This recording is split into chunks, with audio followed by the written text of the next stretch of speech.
Our speaker today is Mr. Mario. I'm going to probably not say your last name correctly, so please correct me. um, Odighizuwa.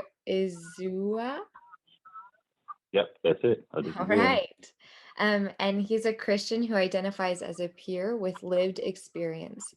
He holds mental health credentialing with the Oregon Health Authority as a peer wellness specialist and the Mental Health Addiction Certification Board of Oregon as a qualified mental health associate. Growing up in Portland, Oregon, Mario's life was largely based and rooted in a religious upbringing. He has served in many different roles for a number of organizations. Some include NAMI as a program leader and presenter, a support group facilitator for the Depression Bipolar Support Alliance, Portland Eastside, a volunteer at Unity Center for Behavioral Health, and Adult Mental Health and Substance Abuse Advisory Council, family advocate member, and consumer representative with the Mental Health Clinical Advisory Group. After spending 2 years as a group participant with DBSA, Mario compiled a quote book titled Learn, Laugh, Cry, Repeat, reflecting over 300 thoughts from anonymous peers. Mario is the founder and developer of Faith Informed, a mental health workshop featured at the 2019 State Peer Leadership Conference for the Oregon Health Authority, pureapocalypse.com, that's where you can visit it and see it at. Faith Informed is from a patient perspective and is aimed at educating mental health providers who serve peers of faith. So I'm going to share a video and then I'm going to stop partway through for any comments or questions. You can also put your comments and questions in the chat as well.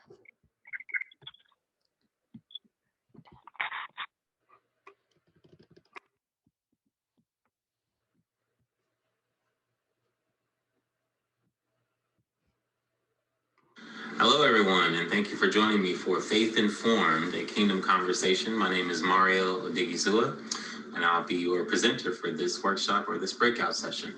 Today, we're presenting for Multnomah University, the Institute for Cultural Engagement, New Wineskins, for their mental health conference, Building Bridges, Not Walls. I'm excited because I was told about this some time ago and invited by Dr. Paul Metzger. So big thank you to him and his team. Today we're going to talk about mental health and the faith community. The presentation was originally presented at Peer Apocalypse in 2019, which is the state's peer leadership conference. It's a conference put on by peers for peers, so folks who identify with having lived experience in mental health or addictions recovery. I am a peer, so my diagnostic history includes psychosis NOS, schizoaffective disorder, schizophrenia, psychosis, bipolar disorder, and I'm sure that will change since mental health is a changing experience for many of us. So I do identify as a peer, but I also identify as a peer of faith since I am a Christian. I am a believer in Jesus Christ. That is the faith tradition that I ascribe to. So one of the things that I wanted to see done in the peer or the recovery community is for people to be aware of the needs and sensitivities of peers of faith, regardless of what faith they come from. I found that there were a lot of folks that just weren't aware. So I created a presentation to build awareness for peer-delivered service providers and different providers and also peers. So today's presentation is going to be modified to focus on addressing the church. So the subtitle for this one is A Kingdom Conversation. We'll talk about four main things: the faith-informed definition, what it means and what it doesn't mean. Perceptions, what are some perceptions, negative and positive ones, that the church or the faith community oftentimes has of people with mental health issues. And then walking by faith or walking by sight, that general topic. I'll address some issues that come into conflict with that. And then the last thing will be service delivery, engagement approaches for peers of faith. So that'll be more practical things that you can do, that you can literally, after this presentation, you can start doing today. All right, so that's what we have for you today, and we'll get started.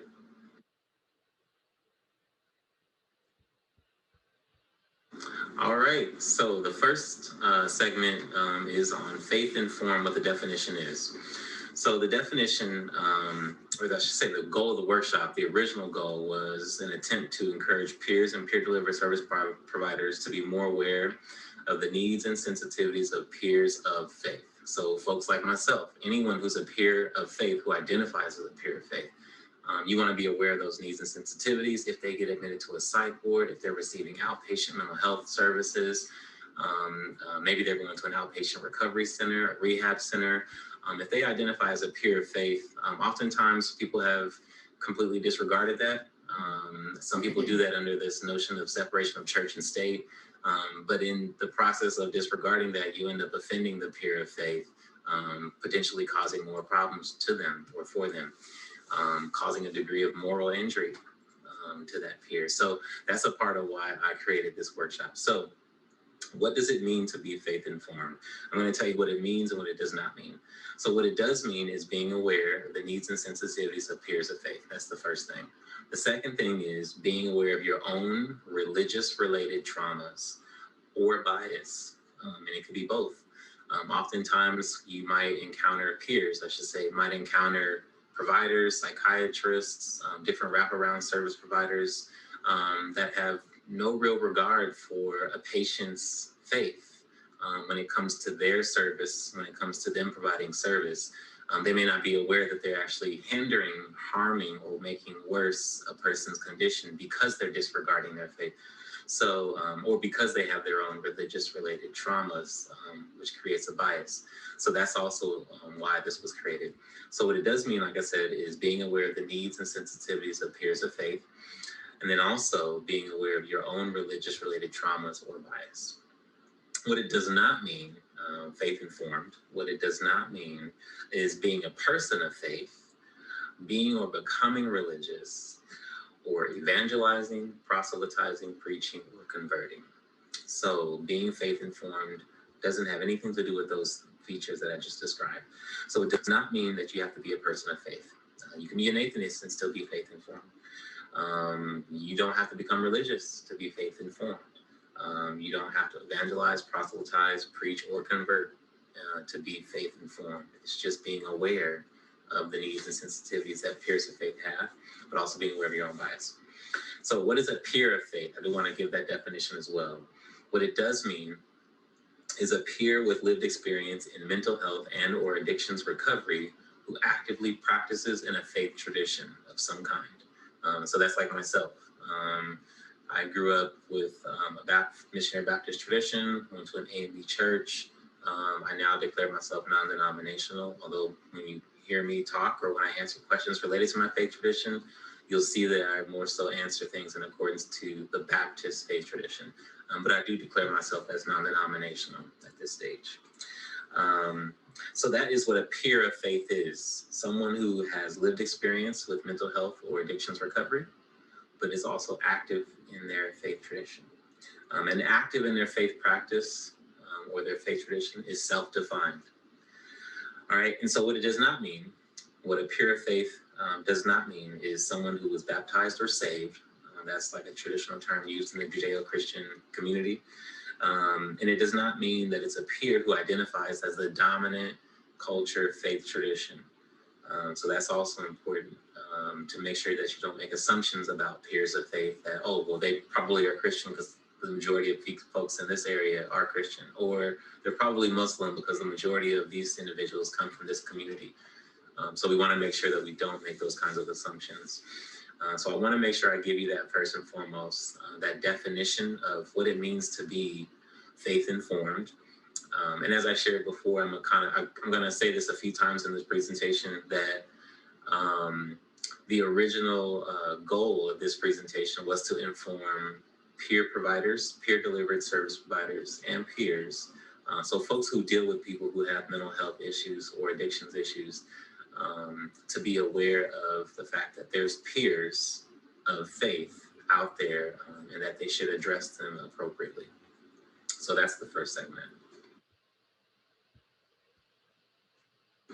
All right, so a couple quick quiz questions now that I've given you that definition.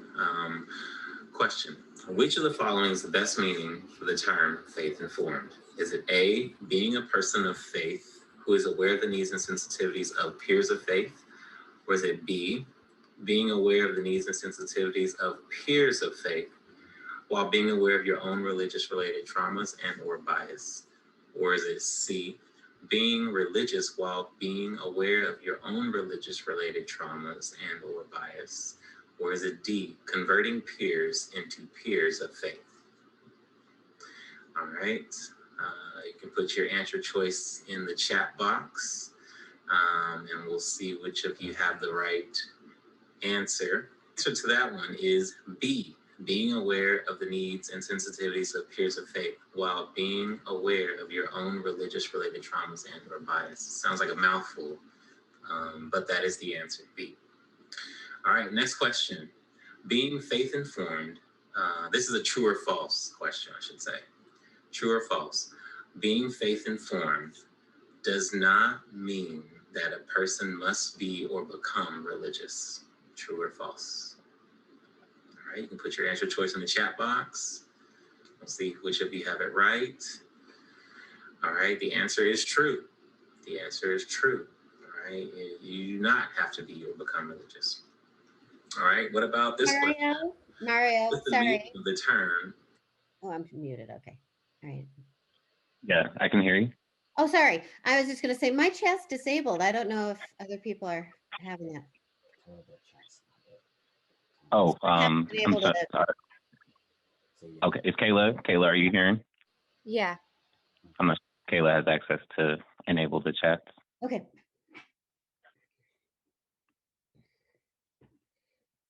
Sorry about that. So because the webinar, we're not able to access the chat. It's like previously set up. So unfortunately, we can't like enter answers in the chat. So just kind of follow along and give your answers. We can discuss too if you want any questions or comments. Just speak up.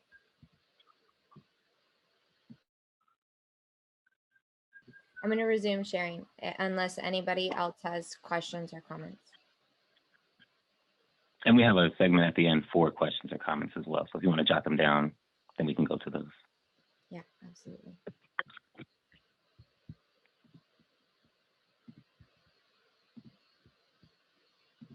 Peer of faith. A peer with lived experience in mental health and or addictions who actively practices in a faith tradition, that's A. Or is it B? A peer with lived experience in substance use addictions who actively practices in a religion? Or is it C? A peer with lived experience who was baptized and actively practices mindfulness? Or is it D? A peer with lived experience who identifies as the dominant culture faith tradition? All right, go ahead and put your answer choices in the chat box. We'll see which of you have it right. And the answer is A. A peer with lived experience in mental health and or addictions who actively practices in a faith tradition. All right.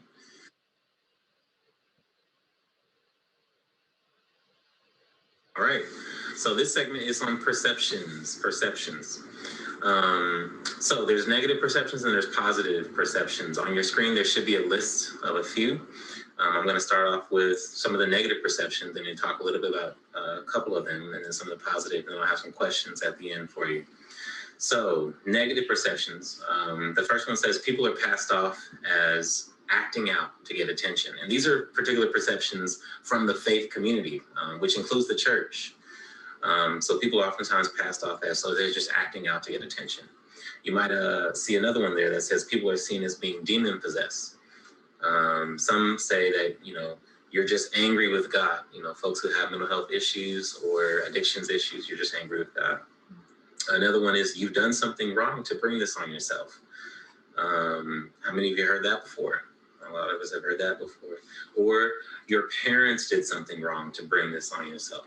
So I want to stop and talk a little bit about each of these because, again, this was originally done for peer-delivered service providers. So psychiatrists, counselors, peer support specialists, peer wellness specialists, certified recovery mentors, This was originally done for that audience. So there's some information that I shared with that audience that I do want to share with you all today. There was the point there on bullet number 2 where it says people are often seen as demon possessed.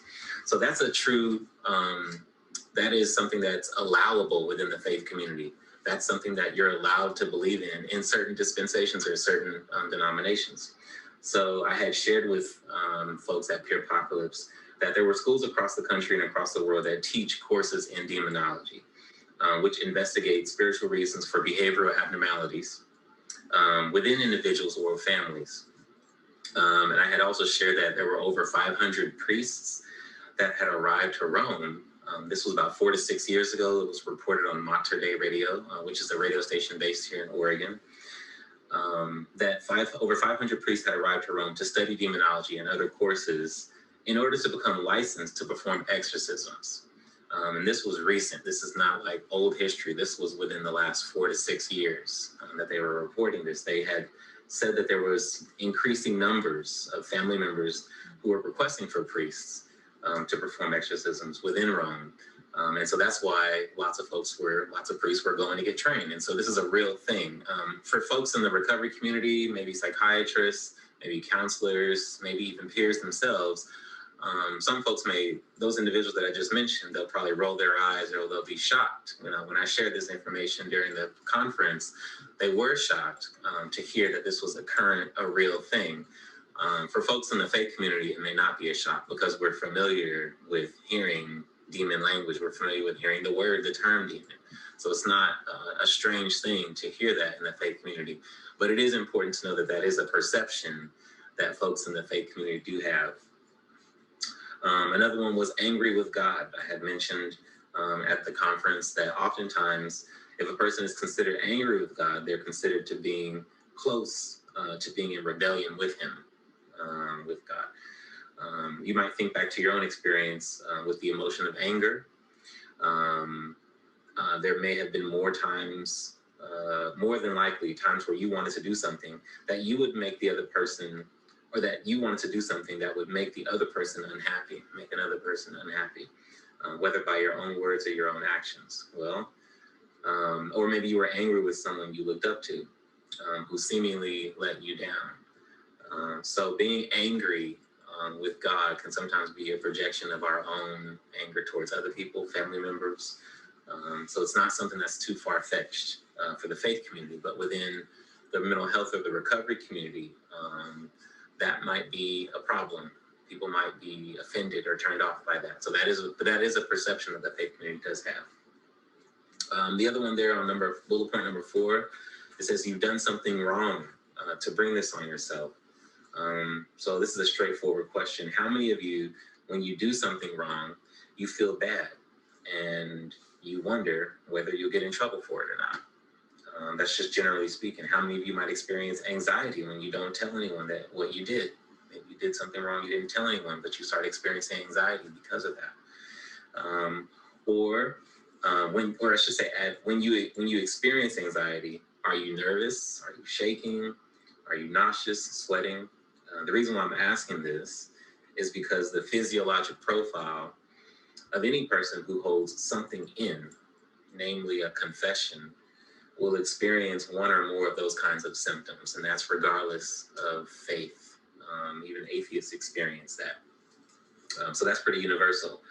And that's why peers of faith may say you did something wrong or you need to confess something. For those of you that are watching this for the mental health conference for New Wine, New Wineskins, you all are probably more likely familiar with it. Well, the recovery community that I presented this to are not.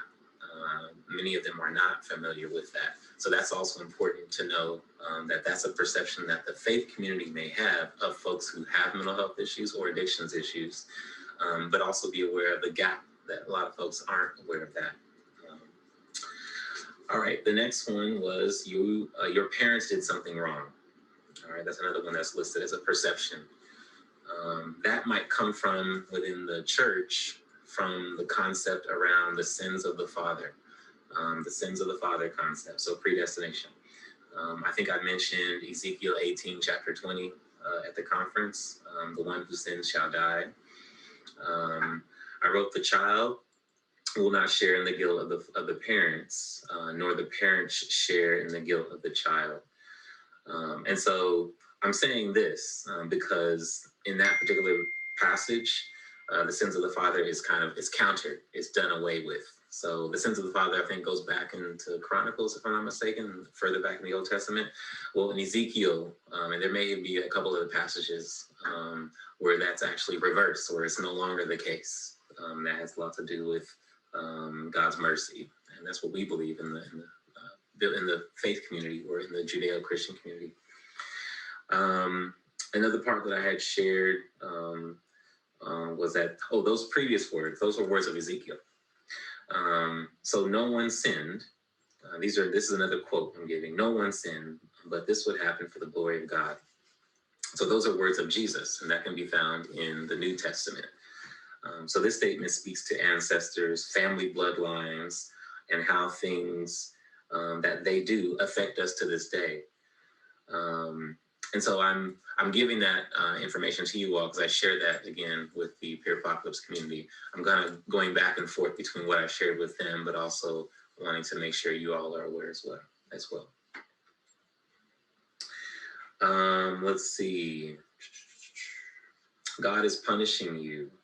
That's another big one. The concept of God punishing human beings is a consistent belief across the board, across the spectrum of religions. This notion is dismissed by both believers and unbelievers alike. The dismissal could be likely caused in part to missionary or evangelistic arm of the church to explain the concept of grace, a concept that is now relatively commonplace to the degree that people operate under it without them even knowing it or knowing its origin. So I'm just touching on a couple of those negative perceptions that are there. And usually negative perceptions from members of the faith community that are often expressed to people, it's typically to people who project a degree of suffering due to their mental health conditions or their mental health challenges. So keep that in mind. The negative perceptions from the faith community are usually expressed about people who project a degree of suffering. So like myself, I definitely projected a degree of suffering and still do in some cases because of my mental health challenges. So these are some perceptions that folks within the church or the faith community may have of me because I project a degree of suffering when I explain or express myself. All right, so those were negative perceptions. There's a couple more bullet points there. One that says that's just old Uncle Junebug, and then it says in parentheses, simply who someone is. A lot of times the faith community or the church will pass people off as just being who they are, not recognizing the pathology that there is. So we'll see the pathology, or we'll see the illness as who they are, not an illness. Oh, that's just Uncle June, or oh, that's just Grandma so-and-so. Not realizing that that's schizophrenia, and over there, that's PTSD. We'll just call it who the person is. So that's something that the faith community oftentimes does to folks that have mental health issues. Another one is the result of an unbalanced life. So some people may see a person who has mental health issues or addictions. Oh, their life is unbalanced. Their life is unbalanced.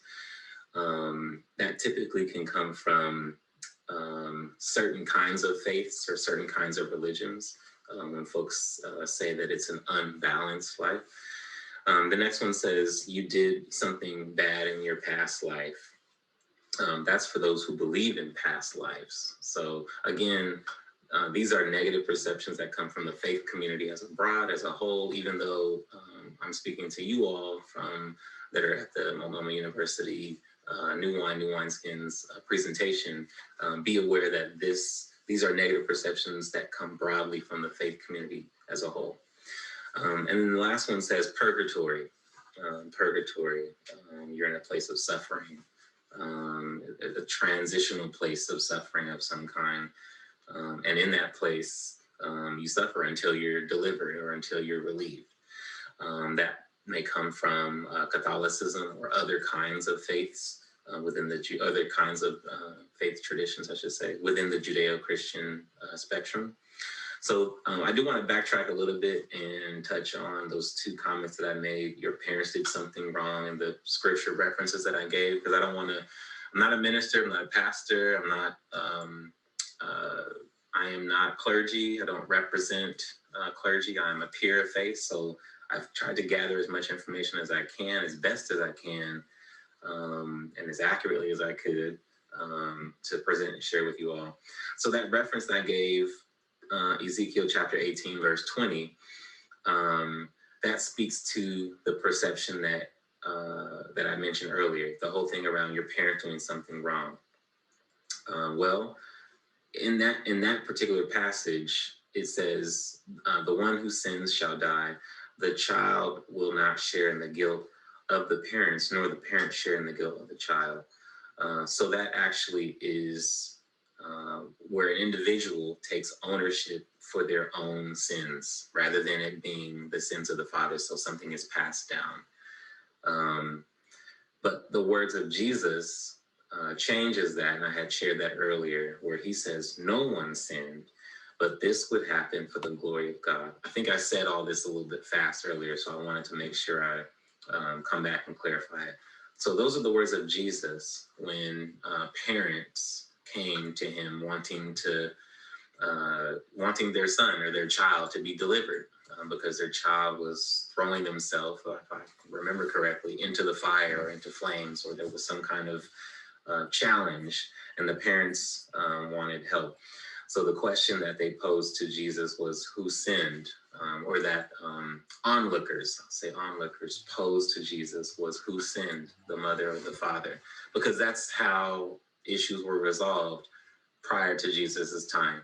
During that time, it was mainly figuring out who sinned. Was it the mom? Was it the dad? Was it the mother bloodline? Was it the father bloodline? And that's how we appropriate responsibility or blame. But Jesus was essentially, from my perspective, saying,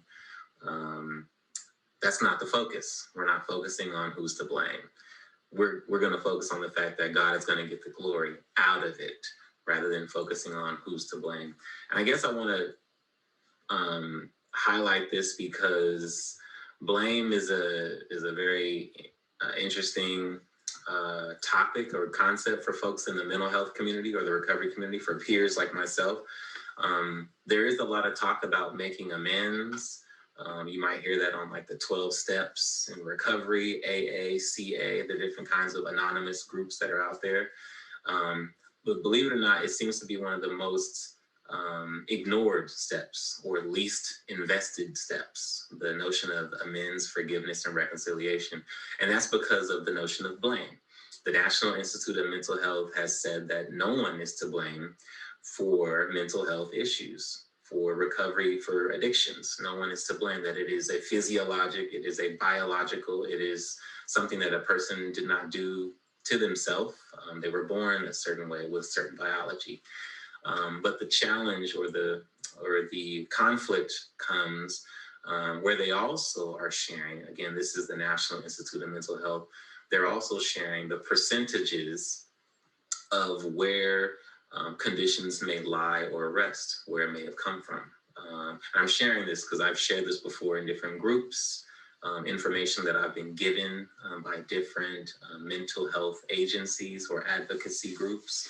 A lot of information comes from the National Institute of Mental Health, and I'm sharing my own experience here. They've given me information that talks about how no one is to blame, but they also give me information on statistics and data that shows where the blame lies, what percentage it comes from, what are the chances, I should say, what are the chances of a person getting schizophrenia, bipolar disorder, anxiety disorder, or eating disorder, and where it comes from. Is it from the mom, from the dad, cousins? There's a lot of information that I've been given that I've shared before, but there's times where I feel like it may be in conflict. So I'm just sharing that with you, for those of you that are with us at this conference now with Malone University.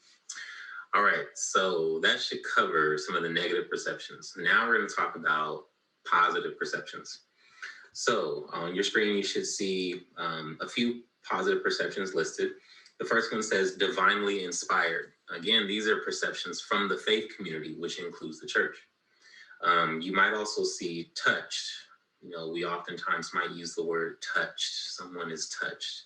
Anointed is another one that we might use. These are towards people who have mental health or addictions issues, who might display a certain kind of behavior, and I'm going to touch on some of those behaviors. So divinely inspired, touched, anointed, blessed is another term that we oftentimes use, or chosen. Chosen is another term that we sometimes might use. So those are positive perceptions. So these are perspectives that are expressed to peers of faith who do not express a degree of suffering. And I guess this is from what I've observed. This is from what I've seen. So these are positive perceptions that we, the church or the kingdom, may have of people who have mental health issues or behavioral health issues or addictions issues. So these are expressed to peers of faith who usually don't express a degree of suffering, but they express a degree of enlightenment. And this may be as a result of their mental health challenges. And in such cases, they're not really challenges, but they're empowerments. So that's what I've shared with folks. Typically, that's usually what I share with folks in this workshop. That these are the terms or the perceptions that are oftentimes used towards people who have mental health issues by folks from the faith community, So we might say that they're divinely inspired, touched, anointed, blessed, or chosen. And this is important to note because the language that we use to describe folks may be offensive to one and may not be offensive to everyone. But it's important to note the different kind of language that we might use. We have reasons for why we use certain language, obviously. Being a Christian, having a biblical narrative, understanding the faith, we have a language set that we use within the kingdom, and it sets us apart and identifies who we are. Even within the individual denominations, we also have a language set.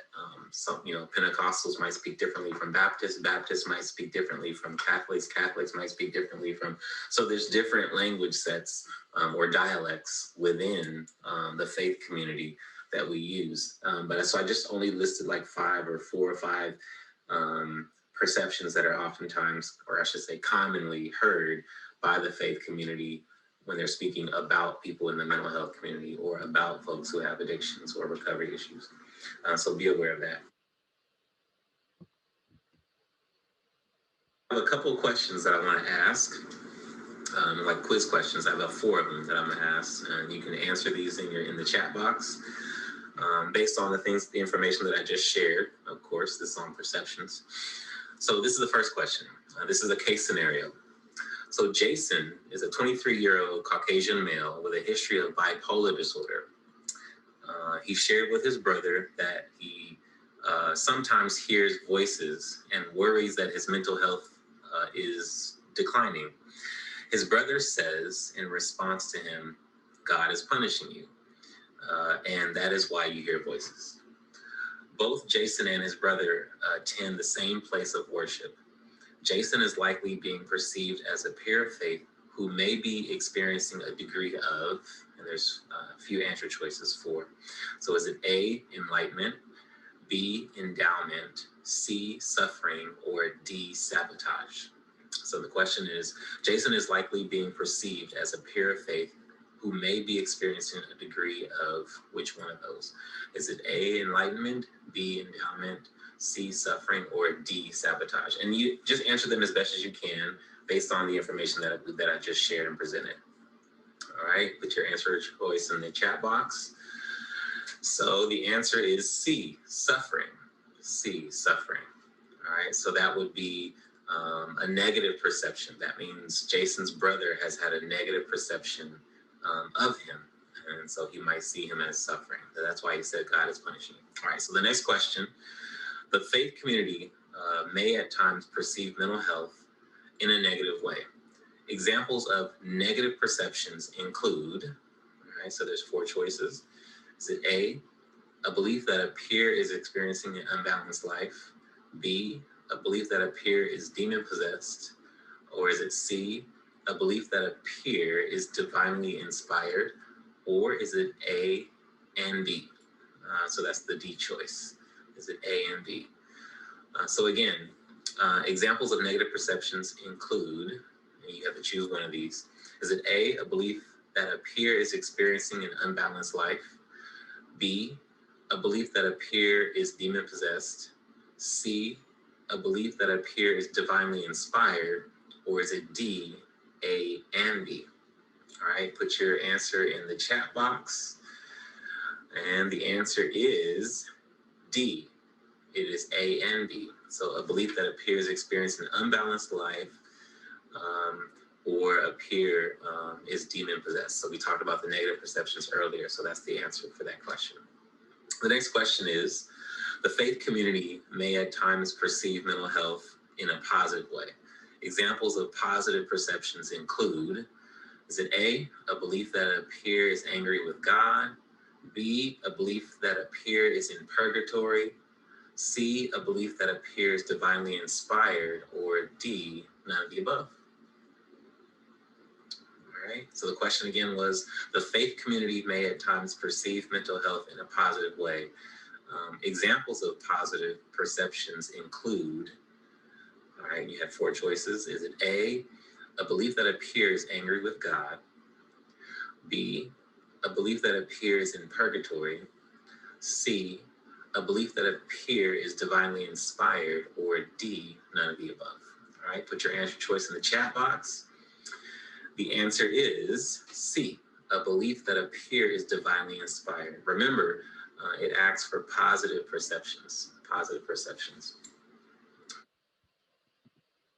All right, so we're getting to the last 10 minutes before we end the breakout room. And so I just wanted to pause the video and open it up for any questions or comments or discussion on what we watched and what your experiences have been with the perceptions of mental health in the church and out of the church, and any experiences that you can relate to, or any questions that you have in regards to that. Can I tag on that and add a piece, if that's okay, Kayla? Mm-hmm. I know that we talked, or that I mentioned earlier, that there were going to be 4 segments, but all of the segments will be available by video. I think we're going to have them up online at another time, even though we're not able to go through all of them. They're much longer than what we can cover. So just to reassure folks, in case you were wondering. I did have a question, Mario.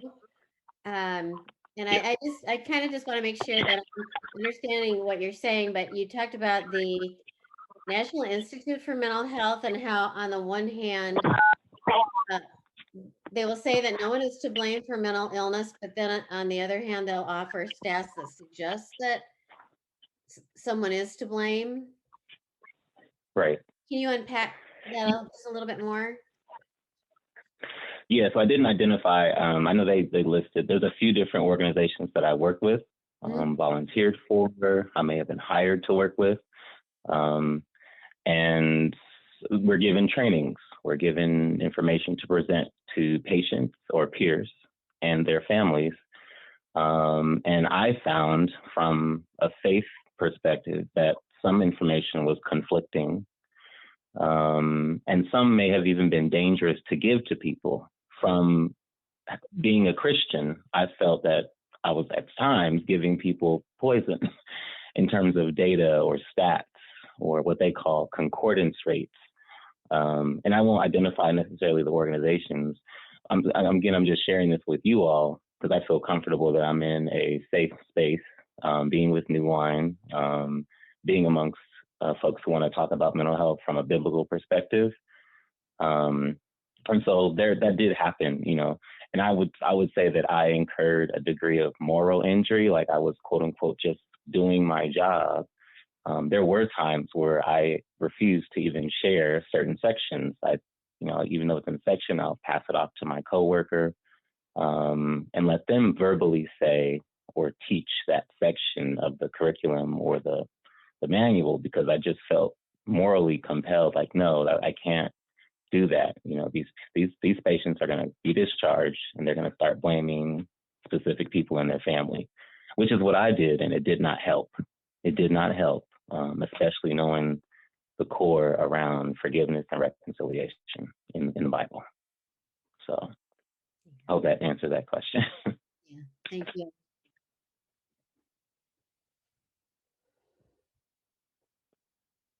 And there were like 2 or 3 things I wanted to share. If there's any questions, just jump in for anybody that's on the line.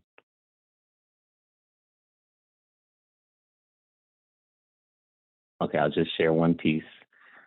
Just to, I do thank everybody whoever's here and participating. I wanted to kind of give a bit around why I'm not live on video with you all. So that has a lot to do with my mental health and why I chose to pre-record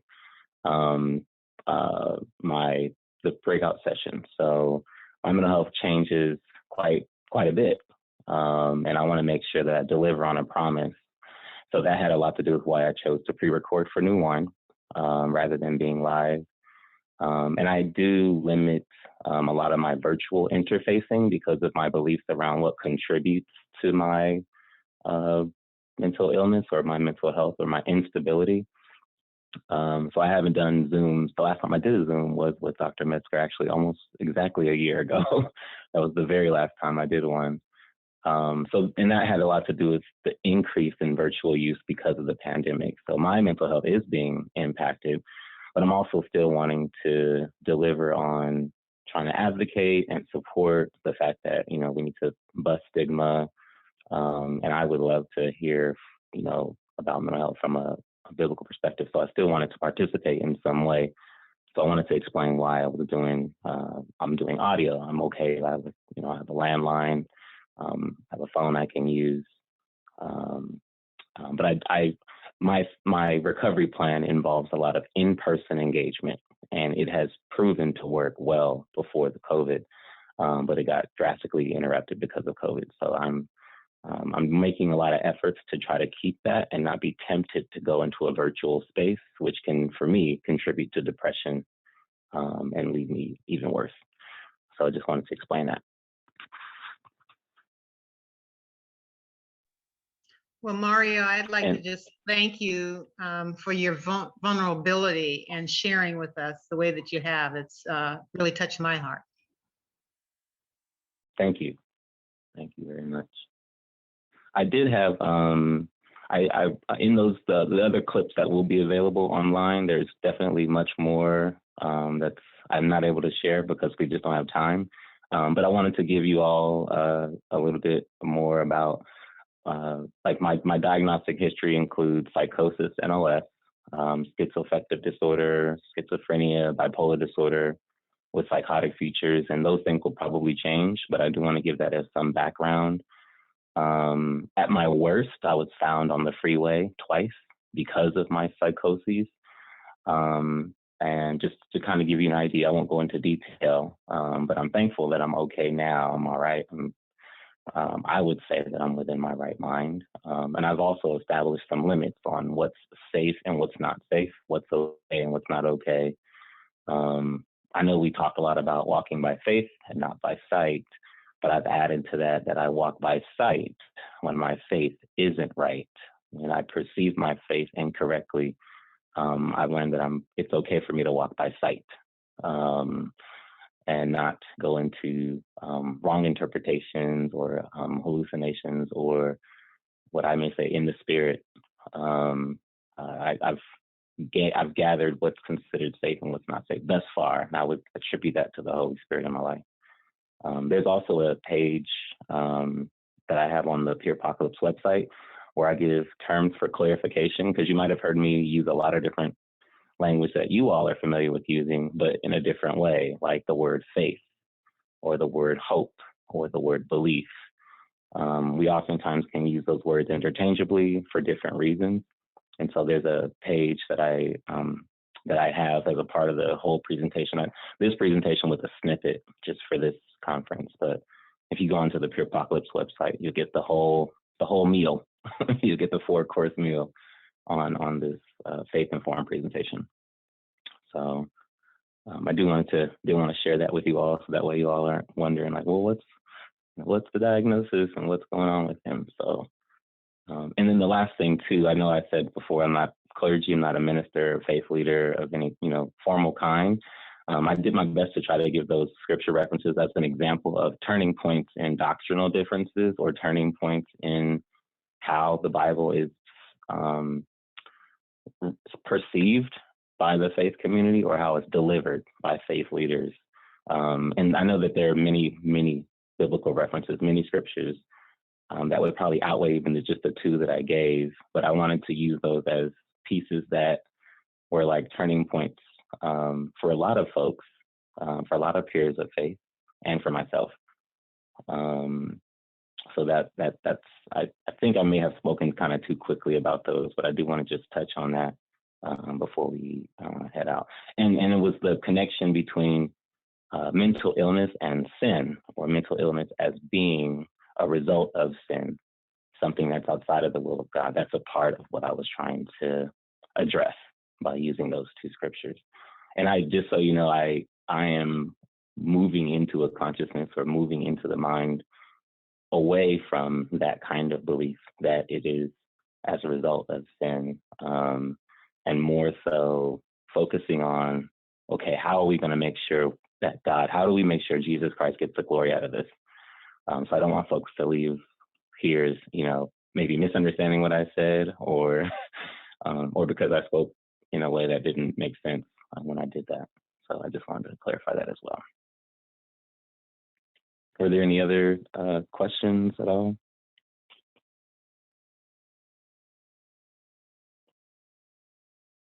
No? All right. Sounds like it's the silence of the lambs or crickets, one of the two. Well, the breakout rooms are going to end in a minute, and you can join the main session again. But thank you so much, Mario, for your sharing and your vulnerability and your education on this. And please do go view the rest of his presentation. It will be up on the New Wine YouTube, so you can view the full thing, all 4 segments. And like he said, you can also go to the Peerpocalypse site if you want even more so.